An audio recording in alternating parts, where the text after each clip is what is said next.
ഇന്ന് രാവിലെ 9 മണിയാകുമ്പോഴത്തേക്ക് എനിക്കൊരു കോള് വന്നേ.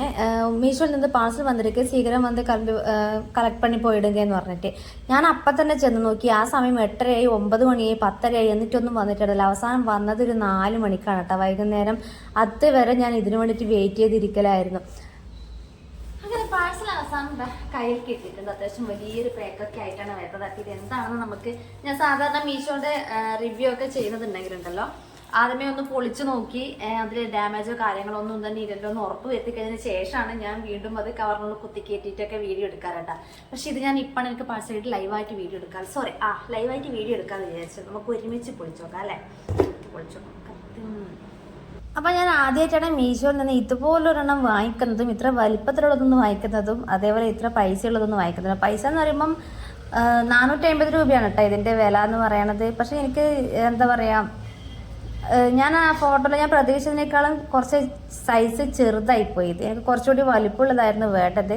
എന്തായാലും കുഴപ്പമൊന്നുമില്ല. ഫൈനലായിട്ട് നമ്മൾ മൊത്തം സെറ്റ് ചെയ്ത് വെച്ച് നോക്കുമ്പോൾ കാണാനൊരു ഭംഗിയൊക്കെ ഉണ്ടായിരുന്നു കേട്ടോ.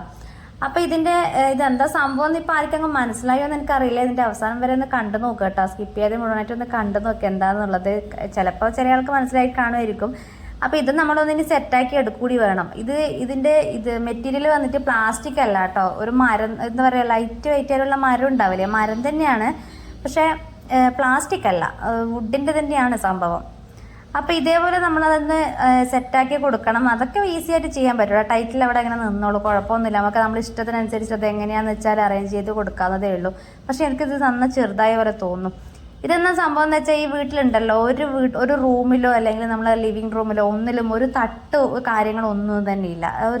നമുക്കൊരു തിങ്സ് എന്തെങ്കിലും വെക്കണം എന്നുണ്ടെങ്കിൽ, അറ്റ്ലീസ്റ്റ് നമ്മളെ ഫോണ് ചാർജ് കുത്തിയിട്ടൊന്ന് വെക്കണം എന്നുണ്ടെങ്കിൽ വരെ ഒരു തട്ടോ കാര്യങ്ങളോ ഒന്നും ഏടിയില്ല. അപ്പോൾ ഞാൻ വിചാരിച്ചു മീഷോയിൽ നിന്ന് ഇങ്ങനെ നമ്മളെ എന്താ പറയുക, ചുമറിലിങ്ങനെ നമ്മൾ ഫ്ലവർ വൈസൊക്കെ വെക്കാൻ വേണ്ടി അറേഞ്ച് ചെയ്ത് വെക്കാൻ വേണ്ടിയിട്ട് വെക്കുന്ന വാർഡ്രോബൊക്കെ ഉണ്ടാവില്ലേ, അതൊന്ന് വാങ്ങി നോക്കാമെന്ന് വിചാരിച്ചിട്ടാണ് ഞാൻ ട്രൈ ചെയ്ത് നോക്കിയത് കേട്ടോ. അപ്പോൾ ഒരു 450 രൂപയ്ക്ക് കണ്ടപ്പോൾ ഇത് വാങ്ങി നോക്കാമെന്ന് വിചാരിച്ചു. പക്ഷേ അതിൽ കുറച്ച് അത്യാവശ്യം നല്ല വലിപ്പവും കണ്ടിട്ടുണ്ടായിരുന്നു. പക്ഷേ ഇതിൽ കയ്യിൽ കിട്ടി നോക്കുമ്പോൾ അത്രക്ക് വലിപ്പമൊന്നുമില്ല, ഇത്രക്കുള്ള സൈസേ ഉള്ളൂ. ഏതായാലും കുഴപ്പമില്ല. ഇത് നമുക്ക് അത്യാവശ്യം ആ ഫോണൊന്ന് ചാർജ് ചെയ്ത് വെക്കാനുള്ള ഒരു സ്പേസെങ്കിലും അവിടെ കിട്ടുമല്ലോ എന്ന് ആലോചിച്ചിട്ടാണ് കേട്ടോ. അപ്പോൾ അതിന് 2 സൈഡിൽ ആണി കൊളത്തി വെക്കാനുള്ള സ്ഥലമൊക്കെ ഉണ്ടായിരുന്നു. പക്ഷേങ്കിൽ അതിൻ്റെ കാര്യമൊക്കെ പോക്കനെയാണ്. ഞാൻ കുറച്ചുകൂടി ഒന്ന് ആണിയൊക്കെ ഒന്ന് ഞാൻ തന്നെ സെറ്റാക്കിയിട്ടാണ് അതൊന്ന് കൊളത്തി വെച്ചത് കേട്ടോ. അപ്പോൾ ആ ഫ്ലഗിൻ്റെ അടുത്ത് തന്നെ വെക്കാമെന്ന് വിചാരിച്ചു. അങ്ങനെ 2 ആണിയൊക്കെ മുറിച്ച് ദാവിയുടെ അമ്മയ്ക്ക് കിട്ടിയ സമ്മാനമൊക്കെ സെറ്റാക്കി വെച്ചിട്ടുണ്ട്. സംഭവം കാണാനൊരു ഭംഗിയൊക്കെ ഉണ്ടായിരുന്നു കേട്ടോ. പക്ഷെ സൈസ് കുറച്ച് ചെറുതായി പോയിന്നേ ഉള്ളൂ. പിന്നെ ആ കൊറിയറുകാർ തന്നെ എന്തിനാ ഇങ്ങനെ വെയിറ്റ് ചെയ്യിപ്പിച്ചെന്നുള്ള കാര്യം എനിക്കറിയില്ല കേട്ടോ. അപ്പോൾ ഏതായാലും കുഴപ്പമില്ല.